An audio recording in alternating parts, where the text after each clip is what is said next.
আসসালামু আলাইকুম রহমতুল্লাহি ওয়া বারাকাত। মাহরাম সহ বিদেশে তাবলিগি সফর করা বৈধ হবে কিনা? আমরা অনেককে দেখতে পাই তারা নিজের স্ত্রীকে নিয়ে বা মাকে নিয়ে বিদেশে সফরে যান, তাবলিগি সফরে। এটা জায়েজ আছে কিনা এবং এতে শরীয়তের কোনো সীমানা লঙ্ঘন হচ্ছে কিনা?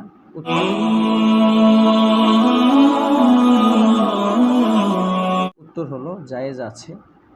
কেননা ইসলামে মাহরামের সাথে সফর করাকে, সেটা বিনোদনের জন্য হতে পারে বা জ্ঞান চর্চার জন্য হতে পারে বা যুদ্ধের জন্য হতে পারে, যাওয়ার অনুমতি দিয়েছে।